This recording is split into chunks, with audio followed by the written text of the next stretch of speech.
Hello, नमस्कार, good morning. खुली बाहों तहजील और प्यारी सी मुस्कान के साथ मैं मोहित यादव स्वागत करता हूँ आप सभी का हमारे अपने परिवार सक्सेसफुल फिजिक्स में। होपफुली आप बहुत अच्छे होंगे और आपकी स्टडी जारी रही होगी। चलेगा, आज अपन स्टार्ट करते हैं अपनी नई बुक क्वांटम फिजिक्स को। जैसा कि न्यूक्लियर फिजिक्स अपनी रनिंग में है, क्वांटम फिजिक्स अपन आज स्टार्ट करने वाले हैं और क्वांटम फिजिक्स को डिटेली डिस्कस करेंगे। ठीक है, आज का ये अपना लेक्चर फर्स्ट है। क्वांटम फिजिक्स का ये पहला लेक्चर अपन स्टार्ट करने जा रहे हैं। सबसे पहले क्वांटम फिजिक्स की बात करें तो अपन इसमें कुछ कंपैरिजन की बात करेंगे। अपन जो फिजिक्स पढ़ रहे हैं, जिसमें आज तक आपने जो फिजिक्स पढ़ी है, आज तक जो इवेंट्स पढ़ी है, वो आपने क्लासिकल फिजिक्स के अंडर में पढ़ी है। क्लासिकल फिजिक्स में आपने उन इवेंट्स की बात की है, उन चीज़ों की बात की है।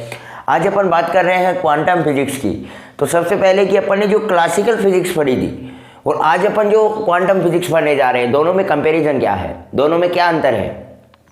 तो सबसे पहले अपन इनका क्लासिफिकेशन देखेंगे, क्लासिकल फिजिक्स और क्वांटम फिजिक्स का। क्लासिकल फिजिक्स और क्वांटम फिजिक्स दोनों में क्या अंतर है इस चीज का, और अपन वर्गीकरण देखें तो देखो, सबसे पहले क्लासिकल फिजिक्स और क्वांटम फिजिक्स को अपन डिफरेंट टाइप से और भागों में विभाजित कर सकते हैं। अपन कण की वेलोसिटी के आधार पर बता सकते हैं, उसकी आवर्ती के ऊर्जा के आधार पर बता सकते हैं, अपन उसके आकार के आधार पर बता सकते हैं, यानी अलग अलग। सबसे एक अगर आपको सबसे पहला वर्गीकरण बताऊं, या अक्सर आपको कहीं भी पढ़ने को मिलेगा, तो वो पहला वर्गीकरण आपको क्षण के आधार पर देखने को मिलेगा। जो अपनी क्वांटम फिजिक्स थी और क्लासिकल फिजिक्स थी, इसमें 1900 को आधार माना जाता है। यानी 1900 से पहले की जो फिजिक्स है, यानी 1900 को आधार मान करके बताया जाता है कि भाई 1900 से पहले की फिजिक्स तो क्लासिकल फिजिक्स, और 1900 के बाद की जो फिजिक्स है, यानी सन 1900 से पहले की अपनी जो फिजिक्स की इवेंट्स हुई, जो आपके जो भी घटनाएं इसमें हुई, जो भी इसमें अपन ने कोई भी प्रैक्टिकल वगैरह किया, कोई भी अपन ने इंस्ट्रूमेंट किया, वो सारा का सारा 1900 से पहले का जो पूरा खेल है वो क्लासिकल फिजिक्स के अंडर में आता है। आपने जो भी प्रयोग किए, जो भी प्रैक्टिकल किए, जो भी कुछ इसके अंदर खोज की गई, सब कुछ क्लासिकल फिजिक्स के अंडर में आएगा। सन 1900 के बाद जितनी भी खोजें हुई, जितने भी प्रैक्टिकल हुए, वो सब क्वांटम फिजिक्स के अंडर में आते हैं। और अगर एग्जैक्ट सन बताऊं, ये तो सन 1900 माना जाता है, एग्जैक्ट सन है उसकी 1905 की एक एक्सपेरिमेंट जो अपन आगे पढ़ेंगे, तो इसलिए मैं ज़्यादा परिचर्चा नहीं करना चाहूँगा। एग्जैक्ट सन है 1905 और एक एक्सपेरिमेंट के आधार पर इसे बांटा गया है, तो वो एक्सपेरिमेंट अपन आगे पढ़ेंगे, तो इसलिए यहाँ पे मैं जिक्र नहीं करूँगा। बात करें क्लासिकल फिजिक्स में, सबसे पहला अंतर हो गया सन के आधार पर। दूसरा अंतर आपको मैं बताता हूँ। दूसरा अंतर, अगर इसमें जो कण होगा, कण का आकार, क्लासिकल फिजिक्स में अपन उन्हीं कणों का अध्ययन करेंगे जो मैक्रो पार्टिकल होंगे, यानी जिन कणों का आकार स्थूल होगा। और इसमें क्वांटम फिजिक्स में अपन उन पार्टिकल्स का अध्ययन करेंगे जिनका आकार सूक्ष्म होगा। कण का आकार क्या होगा? सूक्ष्म होगा, माइक्रो होगा। यानी बात करें क्वांटम फिजिक्स की, तो क्वांटम फिजिक्स में कण का आकार रहने वाला है वो है सूक्ष्म, यानी माइक्रो पार्टिकल्स इसके अंदर भाग लेंगे। क्लासिकल फिजिक्स की बात करूं तो इसमें कण का आकार रहने वाला है स्थूल, यानी मैक्रो पार्टिकल्स इसके अंतर्गत भाग लेंगे। अब देखो दूसरी बात, यानी स्थूल पार्टिकल से मतलब क्या है, सूक्ष्म पार्टिकल से मतलब क्या है। स्थूल पार्टिकल से मतलब है कि ऐसे कण जिन्हें अपन नग्न आंखों से देख सकें, अपने प्रकृति में पाए जाने वाले वो सभी कण जो अपन नग्न आंखों से देख सके। जैसे मान के चलो मैं बोल रहा हूँ गेंद, तो आप गेंद को नग्न आंखों से देख सकते हो। मैं बात करूँ फुटबॉल, आप किसी भी और युक्ति का यूज ना करके केवल अपनी आंखों से देखें तो फुटबॉल। मैं बोल रहा हूँ अपने आकाश के तारे, ये इत्यादि सभी चीज़ें अपनी आ गई इसमें कण के आकार में, जिसमें ये स्थूल है। बात करूँ कण का आकार सूक्ष्म कब होगा? कण का आकार सूक्ष्म में अगर अपन बात करें इलेक्ट्रॉन की, तो क्या दिखाई पड़ता है? बात करूं मैं प्रोटॉन की तो क्या दिखाई पड़ता है, बात करूं मैं न्यूट्रॉन की तो क्या दिखाई पड़ता है, नहीं पड़ता। तो इलेक्ट्रॉन, प्रोटॉन, न्यूट्रॉन ये सभी अपने सूक्ष्म कणों में आ जाएंगे और इनका अध्ययन अपन क्वांटम फिजिक्स के अंडर में करेंगे। बात करें सभी पार्टिकल्स जो मैक्रो पार्टिकल्स हैं उनका अध्ययन अपन क्लासिकल फिजिक्स के अंडर में करेंगे। अगर बात करूं इनकी एनर्जी की तो इसमें जो ऊर्जा है, ऊर्जा तापमान पर निर्भर करती है, तापमान पर निर्भर करती है, यानी इज प्रपोर्शन होती है टी, इज प्रपोर्शन क्या होती है, टी होती है। और इसमें जो ऊर्जा है अपने क्वांटम फिजिक्स में वो आवर्ती पर निर्भर करती है। क्वांटम फिजिक्स में ऊर्जा आवर्ती पर निर्भर करती है और आवर्ती पर निर्भर करने का मतलब इज प्रपोर्शन होता है न्यू, इज प्रपोर्शन होता है न्यू, न्यू अपनी फ्रीक्वेंसी है। अर्थात अगर आप प्रपोर्शन टाइम को उठाओगे तो केबीटी आएगा और यहाँ पे जो केबी है वो बोल्ट्जमान कांस्टेंट है, बोल्ट्जमान नियतांक। केबी यहाँ पे जो है वो बोल्ट्जमान नियतांक है। बात यहाँ की करेंगे तो यहाँ पे एच न्यू आएगा और एच यहाँ पे प्लांक नियतांक है, प्लांक नियतांक है। दो अंतर हो गए। आकार के आधार पर आपने देखा, ऊर्जा के आधार पर देखा। क्लासिकल फिजिक्स में आकार मैक्रो, ऊर्जा टेम्परेचर पर निर्भर करेगी और इसमें आकार माइक्रो यानी सूक्ष्म और ऊर्जा आवर्ती पर निर्भर करेगी। एक तीसरा अंतर है जो बहुत ही स्पेशल है, इसमें जो कण की जितनी भी वेलोसिटी होगी वो प्रकाश के वेलोसिटी से बहुत ज़्यादा कम होगी। अपन जैसे बस का अध्ययन कर रहे हैं, बस का अध्ययन आप कितना ले लोगे, कितनी बस की वेलोसिटी होगी, 140 लास्ट। अगर आप अधिकतम ले लो यार, एरोप्लेन का अध्ययन ले लो, तो एरोप्लेन अपन नग्न आंखों से दिखाई पड़ रही है, या आप कितनी स्पेस यान वगैरह ले लो, लेकिन वो सभी चीज़ें प्रकाश की वेलोसिटी के अंडर है। प्रकाश की वेलोसिटी से ना तो बराबर हो सकती, बहुत ज़्यादा कम होती है, कमी नहीं है। प्रकाश की वेलोसिटी 3 × 10⁸ मीटर पर सेकेंड होती है। अब आप देख लो, यानी 3 × 10⁸ मीटर पर सेकेंड का मतलब हो गया यहाँ पे 30 करोड़ मीटर पर सेकेंड, यानी 30 करोड़ मीटर एक सेकेंड में आपने चुटकी बजाई और 30 करोड़ मीटर आपका जो भी पार्टिकल था वो गति कर रहा है।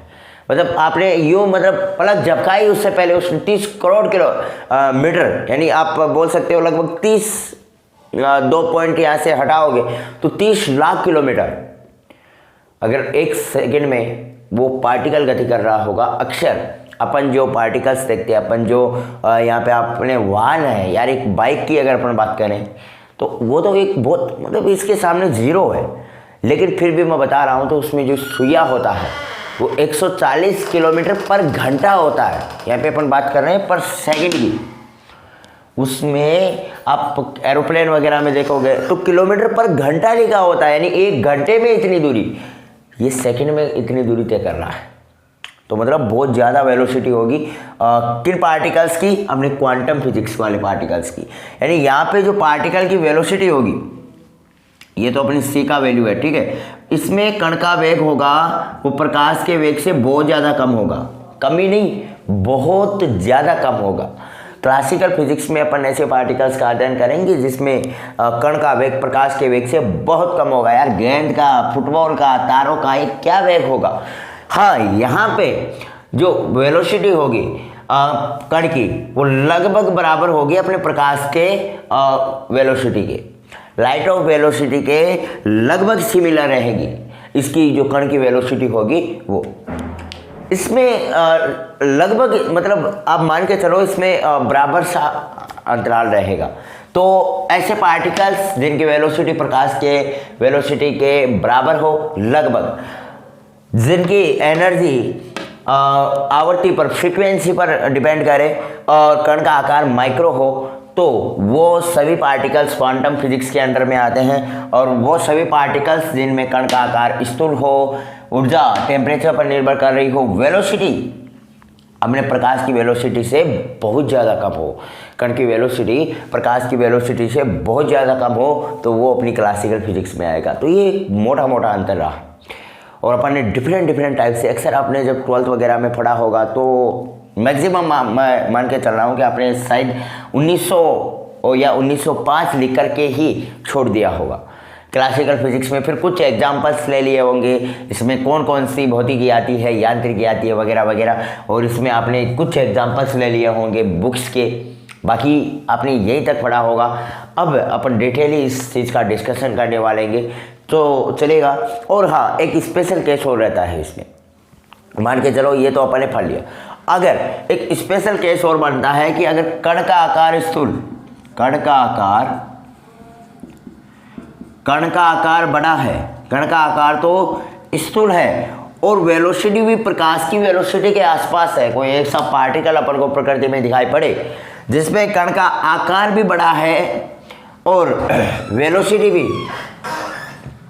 प्रकाश की वेलोसिटी के आसपास है, तो फिर ऐसे पार्टिकल्स का आप कौन सी भौतिकी में, भाई क्लासिकल फिजिक्स में तो इसने कण का आकार ले लिया और वेलोसिटी इसने क्वांटम फिजिक्स से ले ली, मतलब दोनों का मिक्सअप। तो ऐसी अगर आपको कंडीशन दिखाई पड़े या ऐसी अपने पास कभी कंडीशन बने तो इन सभी पार्टिकल्स का जो अध्ययन है वो अपन करते हैं STR में, स्पेशल थ्योरी ऑफ रिलेटिविटी, जो अपने आइंस्टीन ने दी थी, जो फिजिक्स की दुनिया के बादशाह रहे हैं, अपनी फिजिक्स की दुनिया के बादशाह रहे हैं आइंस्टीन, और आइंस्टीन ने दिया था स्पेशल थ्योरी ऑफ रिलेटिविटी, आपेक्षिकता का विशेष सिद्धांत। तो उस थ्योरी के अंडर में अपन बात करते हैं और बहुत ही प्यारी उन्होंने ये थ्योरी बताई थी, बहुत ही शानदार स्पेशल थ्योरी ऑफ रिलेटिविटी अगर अपन ने पढ़े हैं, जो गैलीलियन ट्रांसफॉर्मेशन वगैरह को काटते हुए जब इन्होंने सबसे पहला अपना कदम रखा, जब स्पेशल थ्योरी ऑफ रिलेटिविटी में इन्होंने चीज़ों को एक्सप्लेन की तो इतना शानदार तरीके से बताया, तो बहुत ही शानदार ये थ्योरी रही है और अक्सर आपने फर्स्ट ईयर में पढ़ा भी होगा और बहुत ही बढ़िया है। ठीक है, चलेगा। फिलहाल के लिए सभी चीज़ें क्लियर हैं, अभी अपन लिख लें डायरेक्टली। तो क्वांटम फिजिक्स में वर्गीकरण, classification of classical physics and quantum physics, classification of classical physics and quantum physics, यानी ऐसे क्लासिकल फिजिक्स डालो, क्वांटम फिजिक्स डालो। 1900 से पहले की, यहाँ पे लिख लो 1900 से पहले की भौतिकी वो हो गई अपनी क्लासिकल, और बाद की भौतिकी वो हो गई क्वांटम, ऐसे कैसे डालो।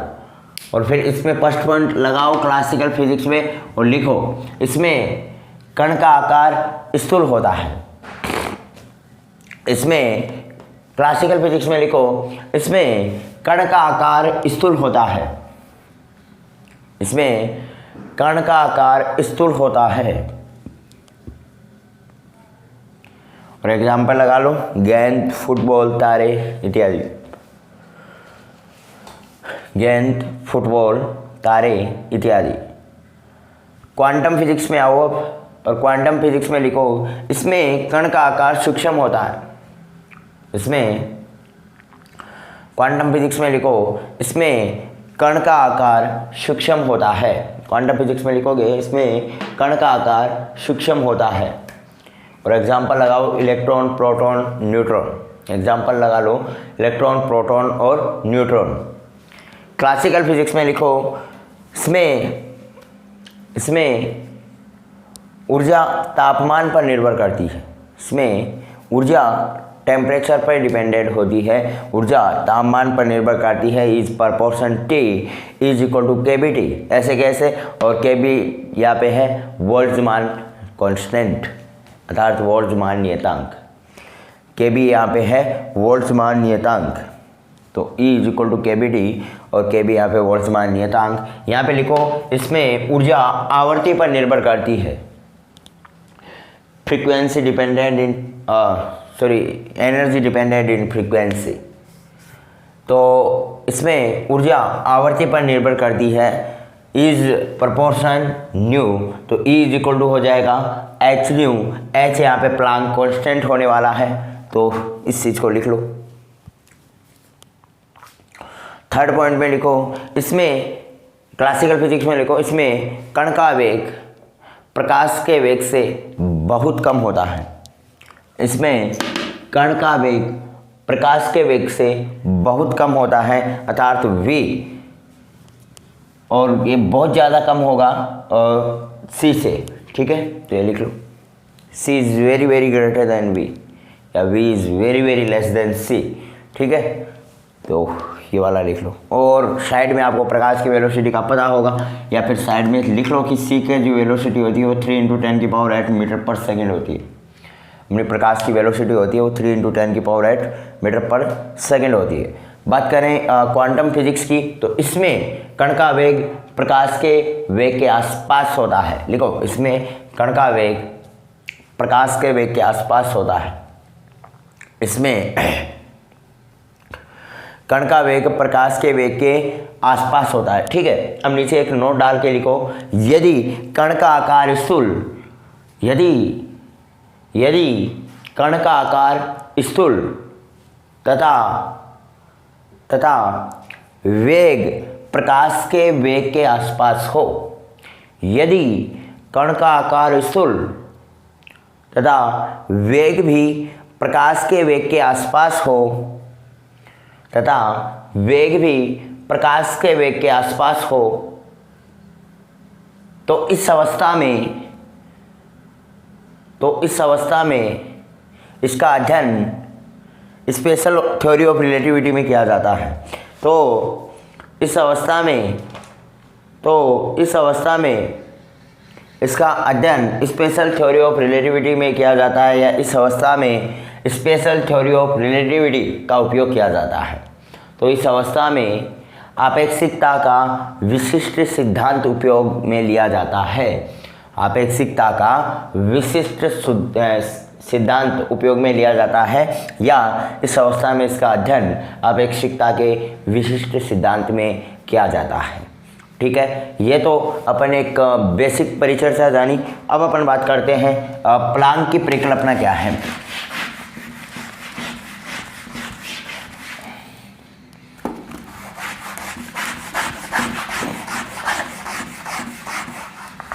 प्लांक क्या बोलना चाह रहे हैं?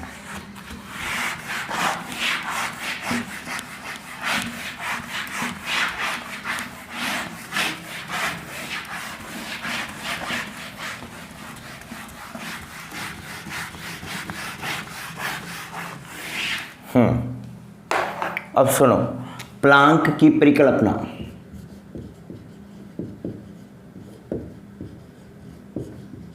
हेडिंग डाल लो और ध्यान से सुनो। देखो, प्लांक ने दो चीज़ें बताई। एक तो बताया कि ऊर्जा क्या होती है, असतत होती है। प्लांक के अनुसार ऊर्जा असतत होती है, और ऊर्जा आवर्ती पर निर्भर करती है। ये दो बातें उन्होंने बताई। यानी एक तो ऊर्जा क्या करती है, एनर्जी फ्रीक्वेंसी पर डिपेंड करती है, यानी ये न्यू है। ठीक है, एनर्जी एक तो फ्रीक्वेंसी पर, प्लांक ने बताया कि भाई एक तो ऊर्जा आपकी आवर्ती पर निर्भर करती है, दूसरी बात ऊर्जा अपने असतत होती है। देखो, असतत का मतलब यहाँ पे है अनियमितता से, मतलब आपका जो ऊर्जा का ग्राफ है वो कभी सही प्राप्त होगा, कभी सीधी लाइन प्राप्त होगी, तो कभी आपको ऊर्जा वहाँ पे मिलेगी ही नहीं। यानी एकदम सीढ़ीनुमा श्रृंखला अपन बोल सकते हैं। यानी एक बार ऊर्जा का लेवल होगा बिल्कुल, फिर ऊर्जा का लेवल घट गया, फिर एकदम ऊर्जा का लेवल बढ़ेगा, फिर घट गया। ऐसा नहीं है कि बिल्कुल ऊर्जा का लेवल सतत होने का मतलब एक समान चल रहा है। जैसे आप क्लासिकल फिजिक्स में एनर्जी और टेम्परेचर के बीच ग्राफ बनाएं, जैसे अपन क्लासिकल फिजिक्स की बात करें और अपन एनर्जी और टेम्परेचर के बीच ग्राफ देखें,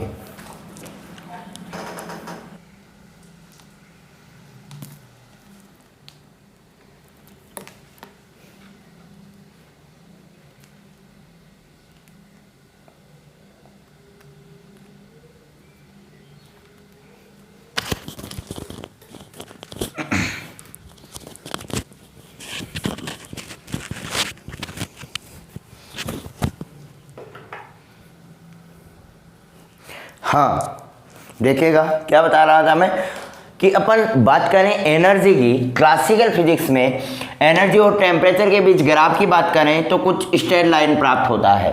कि मतलब इसका मतलब है जैसे जैसे आप एनर्जी का मान बढ़ाते चले जाओगे आपका टेम्परेचर का मान भी बढ़ता चला जाएगा। इस ग्राफ का मतलब जैसे जैसे आपने एनर्जी यहाँ तक बढ़ाई तो टेम्परेचर का मान भी यहाँ तक बढ़ गया। बात आपने एनर्जी की यहाँ तक की तो टेम्परेचर का मान भी बढ़ गया, यानी एनर्जी का मान आपने बढ़ाया, टेम्परेचर का मान भी बढ़ गया। ये अपना स्ट्रेट लाइन ग्राफ बताता है और ये सारा रिजल्ट है अपनी क्लासिकल फिजिक्स का। बात कर रहे हैं प्लांक की परिकल्पना, तो सबसे पहली बात है क्वांटम फिजिक्स के अंडर में आती है, जो बता रही है कि ऊर्जा आवर्ती पर निर्भर कर रही है। ऊर्जा आवर्ती पर निर्भर कर रही है, इसी बात से पता चल रहा है कि प्लांक की परिकल्पना है वो क्वांटम फिजिक्स में है, क्योंकि जिस भी पार्टिकल की एनर्जी फ्रीक्वेंसी पे डिपेंडेंट हो, तो ऐसी अपनी जो कोई भी थ्योरी आने वाली है, ऐसा कोई भी प्रैक्टिकल आने वाला है, कोई भी सिद्धांत आने वाला है, वो सब कुछ अपना क्वांटम फिजिक्स के अंडर में आएगा। वो चीज़ अभी अपन ने देखी है, तो वही चीज़ इसमें है। फिर ये ऊर्जा असतत होती है, उसका कारण ये है कि जैसे सीढ़ी नुमा, कहीं पे ऊर्जा का वैल्यू मिल गया, फिर ऐसे ऐसे ग्राफ मिलेगा, यानी यहाँ पे ऊर्जा का वैल्यू मिल गया, यहाँ पे नहीं मिला, यहाँ पे ऊर्जा का वैल्यू मिल गया, फिर नहीं मिला, तो सीढ़ी नुमा ग्राफ इसका मिलेगा। तो यह ऊर्जा का असतत होने का मतलब है ऊर्जा अनियमित है, ये प्लांक बोलना चाह रहे हैं, ठीक है। तो ये अपनी प्लांक की परिकल्पना है, सीधी सी बात ये है। और दूसरी बात, ऊर्जा फ्रीक्वेंसी पे निर्भर करती है, अर्थात E इज इक्वल टू क्या होगा, h न्यू होगा, और h होगा यहाँ पे प्लांक कांस्टेंट, और जिसकी वैल्यू होती है 6.64 इंटू 10 की पावर -34 जूल सेकेंड। ये अपनी h की वैल्यू रहने वाली है। और ये अपना जो एनर्जी है, ये ऊर्जा का लगभग न्यूनतम मान है, ऊर्जा का लगभग संभावित न्यूनतम मान है कि भाई इससे न्यूनतम नहीं हो सकता। इसी प्रकार से अगर अपन इसकी एनर्जी की बात करें तो En इज इक्वल टू हो जाएगा NH न्यू, तो और n का वैल्यू आ जाएगा भाई 0 1 2 3 4 के बीच में कुछ भी n का वैल्यू यहाँ पे मिल जाएगा। तो ये हो गया अपना मैक्सिमम ऊर्जा, यानी अपन जैसे जैसे n का मान बढ़ाएंगे ऊर्जा का वैल्यू भी बढ़ता चला जाएगा। हाँ, En is equal to NH nu ये ऊर्जा का लगभग न्यूनतम संभावित मान है कि इतनी ऊर्जा तो होगी ही, ठीक है। तो ये अपनी प्लांक की परिकल्पना कहती है, और बस यही है प्लांक की परिकल्पना हो क्या। तो चलेगा, प्लांक की परिकल्पना हेडिंग डाल लीजिएगा और उसमें लिखेगा कि प्लांक के अनुसार ऊर्जा असतत होती है। प्लांक के अनुसार ऊर्जा असतत होती है तथा ऊर्जा आवर्ती पर निर्भर करती है। प्लांक के अनुसार ऊर्जा असतत होती है तथा ऊर्जा आवर्ती पर निर्भर करती है। प्लांक के अनुसार ऊर्जा असतत होती है तथा ऊर्जा आवर्ती पर निर्भर करती है, अर्थात इज प्रपोर्शन न्यू, तो इज इक्वल टू हो जाएगा h न्यू, और h यहाँ पे वैल्यू लिख लो 6.64 इंटू 10 की पावर -34। इज इक्वल टू लिखो नीचे, is equal to h nu ऊर्जा का संभावित न्यूनतम मान है। यहाँ is equal to h nu ऊर्जा का संभावित न्यूनतम मान है। यहाँ is equal to h nu ऊर्जा का संभावित न्यूनतम मान है, ठीक है। और अर्थात En इज इक्वल टू लिख लो NH न्यू, और यहाँ पे n का वैल्यू आएगा 0 1 2 3 4 5 6 7 8 9 10 ऐसा चलता चला जाएगा, अर्थात En is equal to NH nu और n का वैल्यू ये लिख लो, ठीक है। चलो यहाँ तक नोट डाउन कर लो, आगे बढ़े चलिएगा। अभी नेक्स्ट टॉपिक के ऊपर अपन आगे बढ़े, और नेक्स्ट टॉपिक अपना रहने वाला है कॉम्पटन प्रभाव, कॉम्पटन्स इफेक्ट। कॉम्पटन प्रभाव, वही कॉम्पटन प्रभाव जो आपने सेकेंड ईयर में मैथमेटिकल फिजिक्स में आपने पढ़ा है, और बिल्कुल एनालिसिस रूम में पढ़ा है आपने इसकी कॉम्पटन प्रभाव का मैथमेटिकल कैलकुलेशन भी यहाँ पे देखा था, तरंगदैर्घ्य वगैरह भी आपने इसकी देखी है। तो वही चीज़ प्रतिक्षिप्त इलेक्ट्रॉन की गति वगैरह आपने कॉम्पटन प्रभाव में बिल्कुल अच्छा खासा नॉलेज अपने सेकेंड ईयर में दिया गया है, और वो पूरा कॉम्पटन इफेक्ट अपने फाइनल ईयर में भी है। तो पूरा का पूरा कॉपी पेस्ट आपको होने वाला है, मान के चल रहा हूँ आपको समझ में आया होगा। अभी मैंने सेकेंड ईयर में मैथमेटिकल शुरू तो नहीं की है, बट आपने जहाँ कहीं से भी पढ़ा होगा तो बिल्कुल समझ में आया होगा और बहुत ही बेहतरीन तरीके से आपको क्लियर होगा। लेकिन अगर नहीं है तो भी अपन को समझना तो पड़ेगा। मान के चलेगा कि यार प्रमोट हुए होंगे जो भी, लेकिन प्रमोट तो नहीं थे सेकेंड ईयर में, तो एग्ज़ाम लगी थी, लेकिन 50% वाला कोई इश्यू रहा होगा तो नहीं पढ़ा होगा तो चलेगा। कॉम्पटन प्रभाव ये बोलता है, कॉम्पटन प्रभाव अपने क्वांटम फिजिक्स के अंडर में ही आता है। कॉम्पटन प्रभाव को क्लासिकल फिजिक्स तो समझा ही नहीं पाई, अपनी क्वांटम फिजिक्स ने इसे समझाया। देखो क्वांटम प्रभाव में यह है कि कोई भी स्थिर इलेक्ट्रॉन है, किसी भी स्थिर इलेक्ट्रॉन पर फोटोन को जब आपतित करवाते हैं, फोटोन को जब किसी स्थिर इलेक्ट्रॉन पर आपतित कराया जाता है तो जो फोटोन है उसका प्रकीर्णन हो जाता है, यानी टकरा करके और प्रकीर्णित हो जाता है। तो जो प्रकीर्णित जो फोटोन होगा अपना, उसकी वेवलेंथ आपतित फोटोन की तुलना में अधिक हो जाती है। यानी ये बोलना चाह रहा है कि कोई स्थिर इलेक्ट्रॉन है, मान के चलो ये रहा अपना स्थिर इलेक्ट्रॉन, और स्थिर इलेक्ट्रॉन पर मैं कोई फोटोन है वो इस प्रकार से आपतित करवा रहा हूँ, और इस फोटोन की एनर्जी मान लो ई है, इसकी तरंगदैर्घ्य है वो लैम्डा है, फ्रीक्वेंसी है वो न्यू है।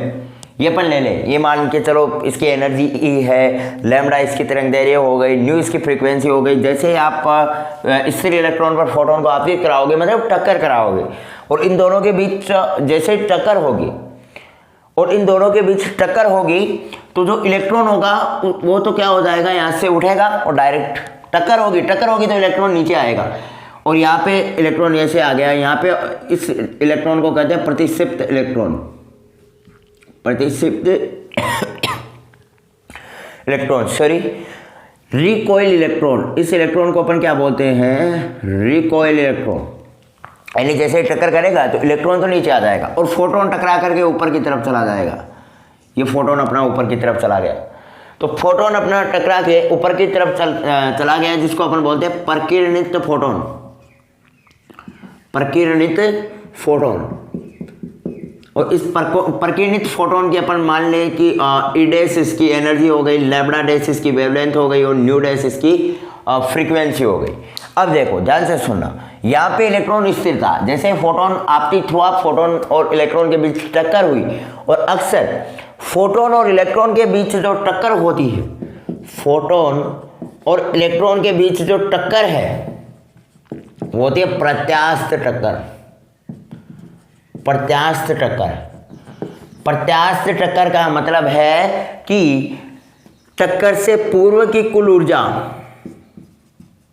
पूर्व की कुल ऊर्जा टक्कर के पश्चात कुल ऊर्जा के बराबर होती है, यानी ऊर्जा की हानि नहीं होती है। प्रत्यास्थ टक्कर का मतलब है टक्कर से पूर्व पार्टिकल की जितनी एनर्जी थी, जैसे मान के चलो फोटोन की जितनी एनर्जी टक्कर से पहले थी, टोटल एनर्जी टक्कर के पश्चात भी वही मिलने वाली है। अब देखो दूसरी बात इसमें यह है कि अपनी जो प्रकीर्णित फोटोन की वेवलेंथ में वृद्धि हो जाती है।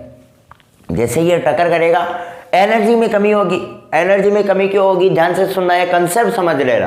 वैसे मैं यहाँ पे आपको एक डेफिनेशन क्लियर कराना चाह रहा हूँ कॉम्पटन इफेक्ट की, लेकिन बहुत ही इंपॉर्टेंट चीज़ आपको बताने जा रहा हूँ, ध्यान से सुनना। जैसे यहाँ पे फोटोन आपतित हुआ, स्थिर इलेक्ट्रॉन से इसने टक्कर की, और स्थिर इलेक्ट्रॉन से जैसे टक्कर की तो क्या होगा, एनर्जी का एक्सचेंज होगा। यानी स्थिर इलेक्ट्रॉन इस फोटोन से एनर्जी लेगा, और एनर्जी लेकर के ही तो यहाँ पे आएगा। अरे भाई आप स्थिर अवस्था में हो, आपको कोई धक्का दे रहा है, धक्का देने का मतलब वो आपको एनर्जी दे रहा है। आप किसी भी निर्जीव वस्तु के ऊपर धक्का देते हो, धक्का देने का मतलब क्या है, बल लगाते हो, उसमें आप एनर्जी देते हो, उसमें एनर्जी उत्पन्न कर रहे हो। तो जब तक स्थिर इलेक्ट्रॉन था, जब तक वो रेस्ट में था, तब तक उसके पास कोई एनर्जी नहीं थी। जैसे ही अपना यहाँ पे फोटोन इसके ऊपर इंसिडेंट हुआ, जैसे फोटोन का इंसिडेंट हुआ, इसने फोटोन से एनर्जी ग्रहण की, और फोटोन से एनर्जी ग्रहण करके क्या हो गया, प्रतिक्षिप्त हो गया, यहाँ से उठ करके यहाँ आ गया। मतलब एनर्जी ई थी तो ई से ये क्या कम हो गई, क्यों, यहाँ इसने इलेक्ट्रॉनें ले ली। हाँ, बाकी बची ऊर्जा के रूप में ये प्रकीर्णित हो जाता है। तो ई डैश का जो वैल्यू होता है ना, वो अपने ई से कम होता है। ई डैश का वैल्यू ई से कम होता है, इस बात का ध्यान रखना। जबकि लैम्डा डैश का वैल्यू लैम्डा से बड़ा होता है। ठीक बात है। लैम्डा डैश यानी वेवलेंथ तो बढ़ेगी, वेवलेंथ तो बढ़ेगी। कॉम्पटन इफेक्ट ये बोल रहा है कि वेवलेंथ तो बढ़ेगी, लेकिन ऊर्जा का वैल्यू तो यार अपन प्रैक्टिकल रूप से देख रहे हैं, तो ऊर्जा कम होगी। तो कॉम्पटन इफेक्ट की सीधी सी परिभाषा क्या हुई, कॉम्पटन इफेक्ट बोलना चाह रहा है कि जब किसी स्थिर इलेक्ट्रॉन पर फोटोन आपतित कराया जाता है, तो जो प्रकीर्णित फोटोन की तरंगदैर्घ्य है वो प्रकीर्णित फोटोन की तरंगदैर्घ्य में वृद्धि हो जाती है, यानी बढ़ जाती है। प्रकीर्णित फोटोन की तरंगदैर्घ्य आपतित फोटोन की तुलना में बढ़ जाती है, और तरंगदैर्घ्य में इस वृद्धि को तो बोलते हैं अपन कॉम्पटन विस्थापन, कॉम्पटन डिस्प्लेसमेंट, और इस प्रभाव को बोलते हैं कॉम्पटन प्रभाव। ये अपना कॉम्पटन प्रभाव है।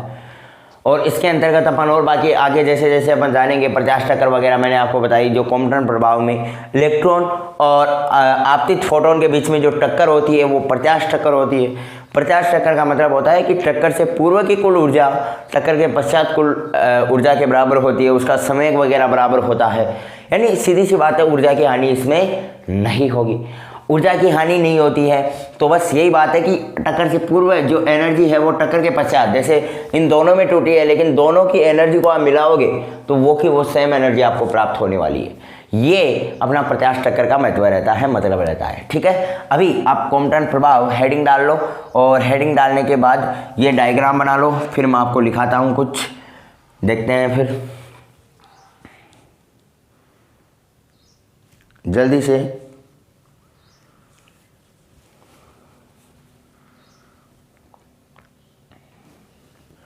डायग्राम बना लो भैया, कॉम्पटन प्रभाव हेडिंग डाल लो और हेडिंग डाल के ये वाला डायग्राम बना लो।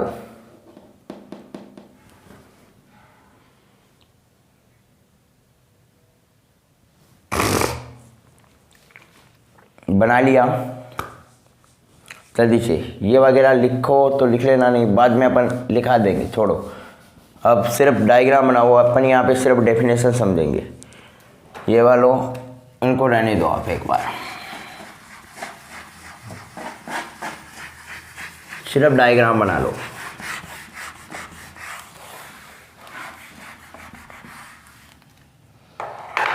और डायग्राम बनाने के बाद लिखो,